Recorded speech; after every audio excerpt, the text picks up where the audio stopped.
दोस्तों आज एक और वीडियो हम लेकर आ गए हैं। जरा इस वीडियो को देखिएगा। ये मॉडल सेट दूसरा का ऑब्जेक्टिव क्वेश्चन हिंदी का है। इसमें जो क्वेश्चन है वो थोड़ा एग्ज़ाम के लेवल के लायक हैं, मतलब अच्छे हैं। जो आपको थोड़ा कभी कभी लगेगा कि थोड़ा समझ में नहीं आया, आप देखिएगा ध्यान से, आप इसे याद कीजिएगा। थोड़ा टफ है, आराम से कीजिएगा, कोई दिक्कत नहीं है। चलिए आपके साथ हम भी करते हैं। और ये क्वेश्चन क्या है देखिएगा, समझते हैं। ठीक है, ये 12th का वर्ग 12वीं का है।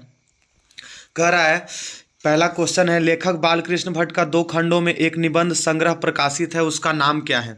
2 खंडों में निबंध संग्रह प्रकाशित है, उसका नाम क्या है? अगर आपको याद होगा तो बताइएगा, आपको पता होगा तो। इसका होगा option number C, Bhatt Nibandhmala, जो 2 खंडों में लिखा गया है बालकृष्ण भट्ट जी के द्वारा। ठीक है छोटे।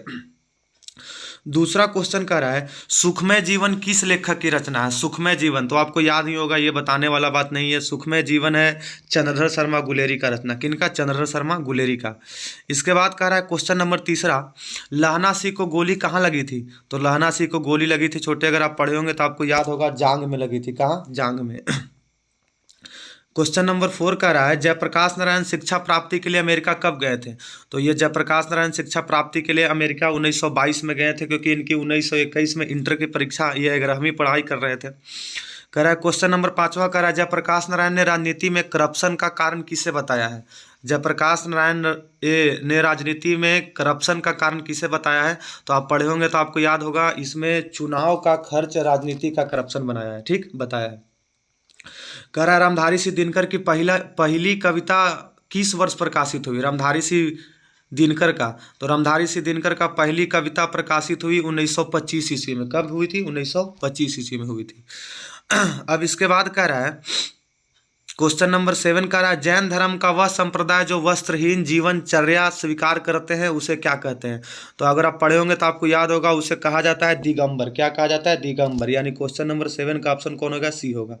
कह रहा है, शेखर एक जीवनी नामक उपन्यास कितने भागों में लिखा गया है? शेखर एक जीवनी नामक उपन्यास कितने भागों में लिखा गया है? तो आपको पता होगा कि ये शेखर नामक जीवनी उपन्यास जो 2 भागों में लिखा गया है, और जो लिखा गया है अगेय जी के द्वारा। किसके किसके द्वारा लिखा गया है? अगेय जी के द्वारा लिखा गया है। ठीक है, याद रखिएगा।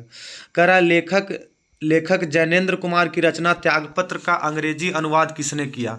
अंग्रेजी अनुवाद किसने किया? तो इसका होगा ऑप्शन नंबर सी होगा, सच्चिदानंद अगेय जी ने किया था त्यागपत्र का अनुवाद। ठीक है। अब इसके बाद सुनिएगा क्या कहता है। क्वेश्चन नंबर 10 कह रहा है, रोज शीर्षक पाठ में मालती के पिता ने मालती को कितने पेज रोज पढ़ने को कहा? तो इसमें 20 पेज रोज पढ़ने को कहा था। कितना? 20 पेज। ठीक है। कह रहा, लाला लाजपत राय के सहयोगी कौन थे? लाला लाजपत राय के सहयोगी थे भगत सिंह के पिता और उनके चाचा। कौन थे? भगत सिंह के पिता और उनके चाचा। क्वेश्चन नंबर अब 12 क्या कहता है सुनिएगा। कह रहा है कि साम्यवाद के जन्मदाता कौन थे? साम्यवाद के जन्मदाता कौन थे? तो साम्यवाद के जन्मदाता थे, अगर आप पढ़े होंगे तो आपको याद होगा, साम्यवाद के जन्मदाता थे कार्ल मार्क्स, और इनके साथ एक और व्यक्ति थे जिनका नाम था फ्रेडरिक एंगेल्स। ठीक है। अब कहता है क्वेश्चन नंबर 13 कहता है, जगदीश चंद्र माथुर की रचना शारदिया का प्रकाशन किस वर्ष किया गया? तो अगर आप पढ़े होंगे तो आपको याद होगा, इसका प्रकाशन हुआ था 1959 ईस्वी में। कितना में हुआ था? 1959 में। 1959, याद रखिएगा, 1959 में। कह रहा है, धांगड़ शब्द का अर्थ ओरांव भाषा में क्या होता है? तो धांगड़ शब्द का अर्थ ओरांव भाषा में होता है भाड़े का मजदूर। क्या होता है? भाड़े का मजदूर। अब कह रहा है क्वेश्चन नंबर 15 कह रहा है, किसके आग्रह पर गांधी जी ने चंपारण जाना स्वीकार किया था? किसके आग्रह पर, मतलब गांधी जी ने चंपारण जाना स्वीकार किया था? अगर आप याद किए होंगे तो आपको याद होगा, ये राजकुमार शुक्ल के आग्रह पर चंपारण जाना स्वीकार किया था। कह रहा है, लौरिया नंदनगढ़ के सिंह स्तंभ का निर्माण किसने करवाया था? तो इसको निर्माण करवाया था सम्राट अशोक ने। किसने करवाया था? सम्राट अशोक ने। कह रहा है, लेखक मोहन राकेश के पिताजी का नाम क्या था? तो मोहन राकेश के पिताजी का नाम था करमचंद गुगलानी। क्या नाम था? करमचंद गुगलानी। अब इसके बाद क्या कहता है सुनिएगा। इसके बाद क्वेश्चन कहता है, लेखक मोहन राकेश किस युग के प्रमुख कथाकार एवं नाटककार थे? तो इसका ऑप्शन नंबर होगा छोटे 20वीं सदी के उत्तरवर्ती युग के थे, मोहन राकेश। ठीक है, अब इसके बाद कह रहा है क्वेश्चन नंबर 19 का कह रहा है, सुनिएगा। कह रहा है सिपाही की माँ शीर्षक पाठ में धन्नो कितनी वर्ष की थी? तो सिपाही की माँ में धन्नो थी 13 वर्ष की। कितनी की थी? 13 वर्ष की।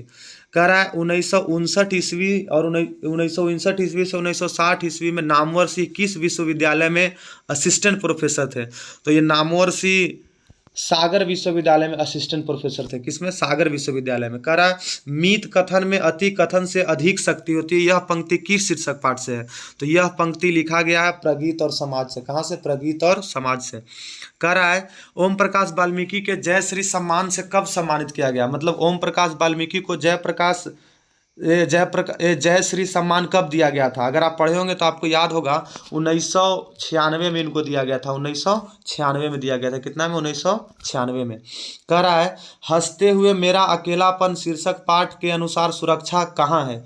तो सुरक्षा है हंसते हुए मेरा अकेलापन पाठ के अनुसार सूरज की रोशनी में। किसमें? सूरज की रोशनी में।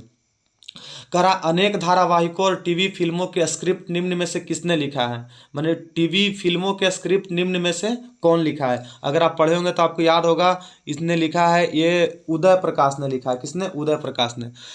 कह रहा है क्वेश्चन नंबर 25 कह रहा है तिरछक शीर्षक पाठ में एस.एच.ओ का वैवाहिक जीवन कितने साल का था? तो उसका था 13 साल का। कितने का था? 13 साल। याद रखिएगा 13 साल का था।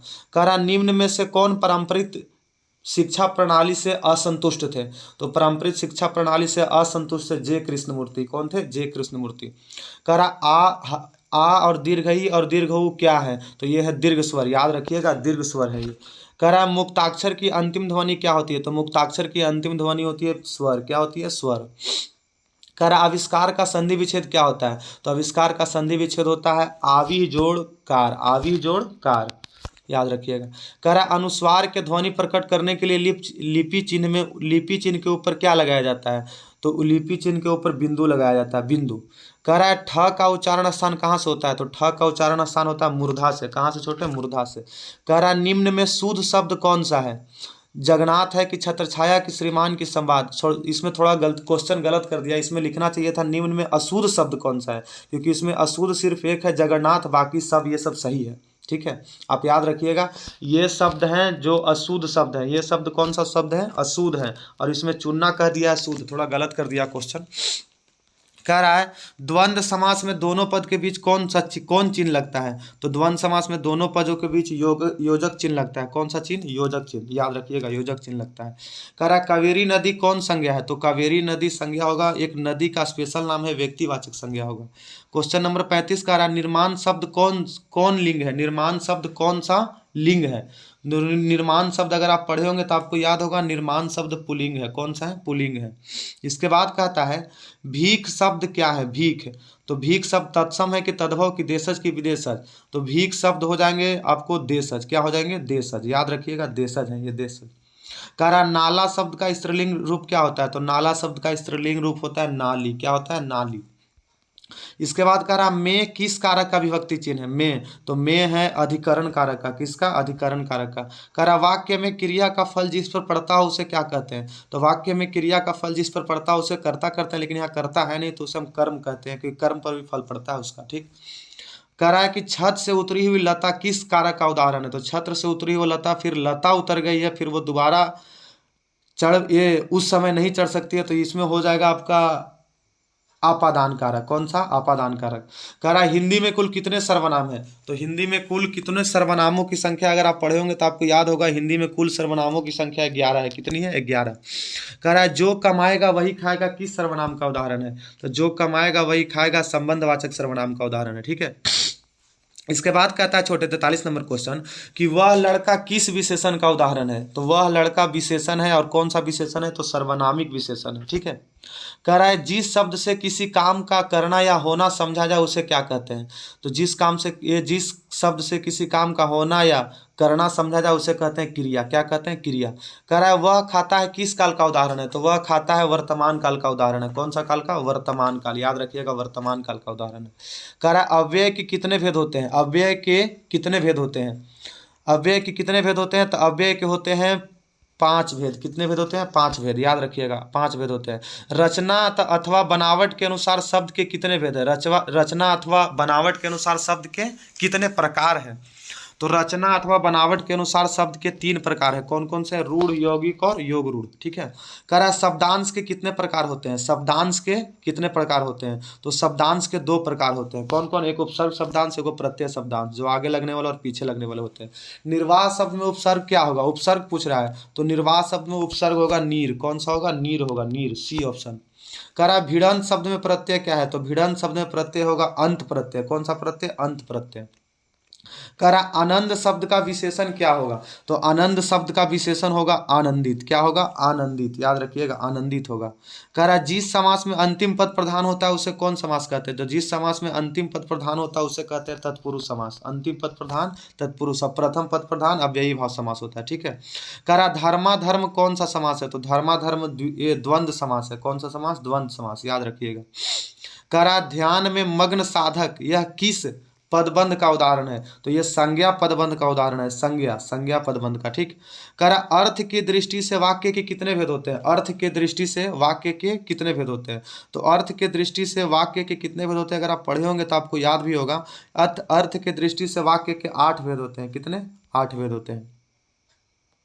कह रहा है सूर्योदय होने पर कुहासा जाता रहा, यह कौन वाक्य है? सूर्योदय होने पर कुहासा जाता रहा, यानी ये संयुक्त वाक्य है। कौन सा वाक्य है? संयुक्त वाक्य है। कह रहा निम्नलिखित में शुद्ध वाक्य कौन है? तो निम्नलिखित में शुद्ध वाक्य है इस बात को कहने में किसी को संकोच न होगा। इस बात के नहीं होगा, इस बात को होना चाहिए था। ये तो गलत है ये। बी कह रहा उसे निवेदिता शीर्षक कविता लिखी गई थी। उसने, गलत हो गया, ये भी गलत है। साहित्य और जीवन का अभिन्न संबंध है, ये सही लग रहा है, यानी ऑप्शन नंबर कितना होगा? सी सही होगा। 4 क्या कहता? वकीलों ने कागजात का निरीक्षण किया, ये गलत है। वकीलों ने कागजातों का निरीक्षण किया हो सकता था। ठीक है। क्वेश्चन नंबर 58 करा कुबेर शब्द का परिवाची क्या होगा? तो कुबेर शब्द का परिवाची होता है धनद। क्या होता है? धनद। कह रहा आत्मा शब्द का विलोम क्या होगा? तो आत्मा शब्द का विलोम होगा बाबू परमात्मा। क्या होगा? परमात्मा, याद रखिएगा।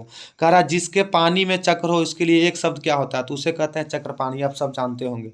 इसके बाद कह रहा जान पर खेलना मुहावरे का अर्थ क्या होता है? तो जान पर खेलना मुहावरे का अर्थ होता है साहसिक कार्य करना। साहसिक कार्य करना। कह रहा योग न होने पर भी जो साथ रहे उसे क्या कहते हैं? योग न होने पर भी जो साथ रहे उसे कहते हैं अयोगवाह। क्या कहते हैं? अयोगवाह। कह रहा कवर्ग, चवर्ग, टवर्ग, तवर्ग, पवर्ग कौन व्यंजन है? तो ये स्पर्श व्यंजन है और इनकी कुल संख्या 25 होती है। कितनी होती है? 25 होती है। कह रहा उच्चारण का संधि विच्छेद क्या होता है? तो उच्चारण का संधि विच्छेद होता है ऊत जोड़ चारण। क्या होता है? ऊत जोड़ चारण। कह रहा म का उच्चारण स्थान क्या होता है? तो म का उच्चारण स्थान होता है ओठ। ओठ होता है। कह रहा निम्न में शुद्ध शब्द कौन है? तो निम्न में शुद्ध शब्द आपको दधीची गलत है, पुण्य भी गलत है, पृष्ठ भी गलत है, यानी ऑप्शन नंबर सी अध्ययन सही है। ऑप्शन नंबर कौन सा? सी अध्ययन सही है। ठीक है। इसके बाद क्या कहता है सुनिएगा। कह रहा है प्रशांत महासागर कौन संज्ञा है? तो प्रशांत महासागर एक महासागर का नाम है, इसलिए व्यक्तिवाचक होगा। कौन सा होगा? व्यक्तिवाचक। कह रहा लज्जा शब्द कौन लिंग है? लज्जा शब्द कौन सा लिंग है? आप ध्यान दीजिए और बताइए लज्जा शब्द कौन सा लिंग होगा? लज्जा शब्द स्त्रीलिंग होगा। क्या होगा? स्त्रीलिंग, याद रखिएगा। लज्जा शब्द क्या होती है? स्त्रीलिंग होगी। कह रहा है जीव शब्द क्या है? जीव शब्द होगा तद्भव। क्या होगा? तद्भव होगा। तद्भव, याद रखिएगा, तद्भव हिंदी है ये।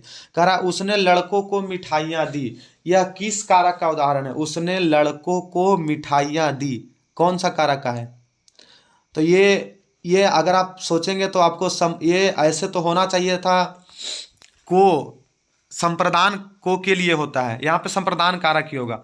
17 का ये होगा उसने लड़कों को मिठाइयाँ दी, यानी संप्रदान कारक। कह रहा उपनिवेश शब्द का विशेषण क्या है? तो उपनिवेश शब्द का विशेषण होता है औपनिवेशिक। क्या होता है? औपनिवेशिक होता है। कह रहा रस्सी का टुकड़ा शीर्षक पाठ में बटुआ लौटाने वाले को कितना इनाम की घोषणा की गई? तो रस्सी के टुकड़ा में बटुआ लौटाने वाले को 20 फ्रैंक का इनाम दिया गया था। कितना? 20 फ्रैंक। कह रहा है कलर की मौत शीर्षक पाठ में कलर का नाम क्या था? तो कलर की मौत शीर्षक पाठ में कलर का नाम था इवान दमित्रिच चोरब्यकोव। ठीक है। कह रहा है पेशगी शीर्षक पाठ में छोटी बच्ची का नाम क्या था? तो पेशगी शीर्षक पाठ में छोटी बच्ची का नाम था फ्रैंकवा। क्या नाम था? फ्रैंकवा। कह रहा मलिक मोहम्मद जायसी के गुरु कौन थे? तो मलिक मोहम्मद जायसी के गुरु थे सूफी संत मोहिदी। कौन थे? सूफी संत मोहिदी। कह रहा मलिक मोहम्मद जायसी कैसे कवि थे? तो मलिक मोहम्मद जायसी प्रेम के पीर कवि थे। कौन सा कवि थे? प्रेम के पीर कवि थे। कह रहा सूरदास के दीक्षा गुरु कौन थे? तो सूरदास के दीक्षा गुरु थे महाप्रभु वल्लभाचार्य। आप पढ़े भी होंगे, आपको याद भी होगा, ठीक है। इसके बाद कह रहा है कि कन्या का अर्थ क्या होता है? तो कन्या का अर्थ होता है गोद। क्या होता है? गोद। याद रखिएगा, कन्या का अर्थ होता है गोद। क्या होता है? गोद। इसके बाद कह रहा सूरदास रचित पद मुख्यतः किस भाव के हैं? तो सूरदास द्वारा रचित पद मुख्यतः वत्सलय भाव के होते हैं। कौन सा भाव के होते हैं? वत्सलय। कह रहा पिता नंद की गोद में बैठकर बालक कृष्ण को भोजन करने का वर्णन सूर्य के किस पद में वर्णित है? तो ये सूर्य के द्वितीय पद में वर्णित है, दूसरा पद में है, जिसमें कहा भी गया है कछुखात कछु धरनी गिरावत मांग ये कछुधरनी गिरावत छवि निरखति नंद रनिया। ठीक है। इसके बाद कह रहा है तुलसीदास का मुंह बोला नाम क्या था? तो तुलसीदास का मुंह बोला नाम था राम बोला। क्या नाम था? राम बोला। याद रखिएगा, तुलसीदास का मुंह बोला नाम था क्या? राम बोला। राम बोला नाम था। इसके बाद कह रहा है तुलसीदास के दीक्षा गुरु का क्या नाम था? तो तुलसीदास के दीक्षा गुरु का नाम था नरहरिदास। क्या नाम था? नरहरिदास। इसके बाद कह रहा है रामलला नहछू किस कवि की रचना है? रामलला नहछू किस कवि की रचना है? तो रामलला नहछू तुलसीदास की रचना है। इसके बाद क्वेश्चन नंबर 84 कहता है नाभादास रचित भक्तमाल के 316 छपयों में कितने भक्तों का चरित्र वर्णित है? तो इसमें 200 भक्तों का। कितने का? 200 भक्तों का है। याद रखिएगा, 200 भक्तों का। इसके बाद कह रहा है 6 पंक्तियों के गेय पद को क्या कहते हैं? 6 पंक्तियों के गेय पद को छपय कहते हैं। क्या कहते हैं? छपय। कवि भूषण का जन्म किस वर्ष हुआ था? तो कवि भूषण का जन्म हुआ था 1613 ईस्वी में। कितना ईस्वी में? 1613 में। शिवराज भूषण में कितने अलंकारों का निरूपण है? शिवराज भूषण में कितने अलंकारों का निरूपण है? तो शिवराज भूषण में 105 अलंकारों का निरूपण है। कितना? 105। कह रहा करवाल का अर्थ क्या होता है? तो करवाल का अर्थ होता है तलवार। क्या होता है? तलवार। याद रखिएगा, क्वेश्चन में पूछा भी जाता है ये।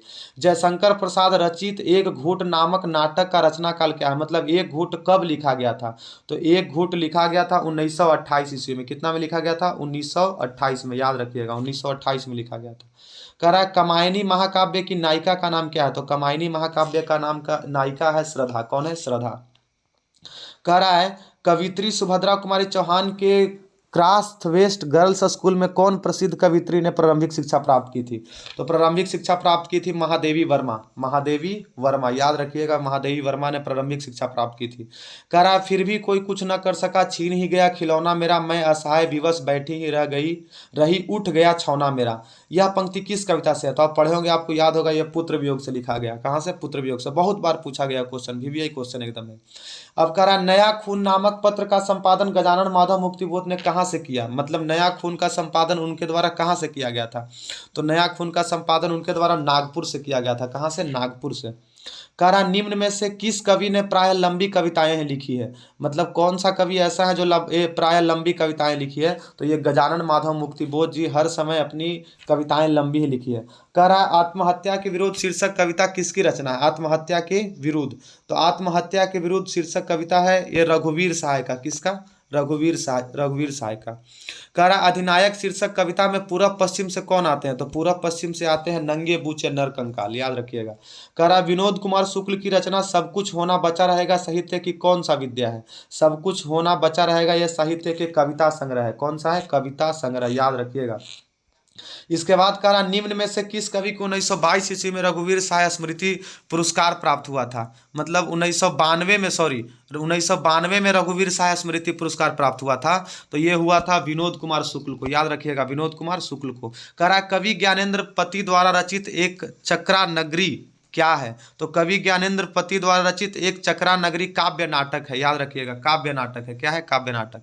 इसके बाद कह रहा है गांव का घर शीर्षक कविता टिकुली साटने के लिए किस पेड़ से छुड़ाई गई गोंद का गे है? तो वो है सहजन के पेड़ का। याद रखिएगा, सहजन का पेड़ का। ये हुआ छोटे आपका ये मॉडल सेट का हमने जो सेकंड मॉडल सेट है उसका सभी प्रश्नों का ऑब्जेक्टिव का ये क्वेश्चन का उत्तर बताया। इसमें अगर कोई त्रुटि होगा तो आप हमें कमेंट बताइएगा, और आप जब देखिएगा तो एक बार लाइक जरूर कीजिएगा, क्योंकि जब आप लाइक करते हैं ना तभी हमको मन लगता है पढ़ाने में। ठीक, और हमें लाइक से ही पता चलता है कि ये हमारे ये मतलब अन्य व्यक्तियों के द्वारा देखा जा रहा है, क्योंकि और ये इससे हमें थोड़ा तसल्ली मिलता है और इसमें मेहनत ज़्यादा लगती है, मेहनत करके बनाते हैं तो थोड़ा सा मेहनताना भी दीजिए, आपको अच्छा लगेगा, हमें भी अच्छा लगेगा। और अगर अच्छा लगता हो तो दोस्तों को ही बताइए, उसे सब्सक्राइब करवाइए चैनल, और उसे अच्छा लगता है तो उसे दिखवाइए, ठीक है। बाकी फिर अगले वीडियो में अगले मॉडल सेट का डाला जाएगा, और यहाँ तक आप क्लियर कर लीजिएगा। Thank you.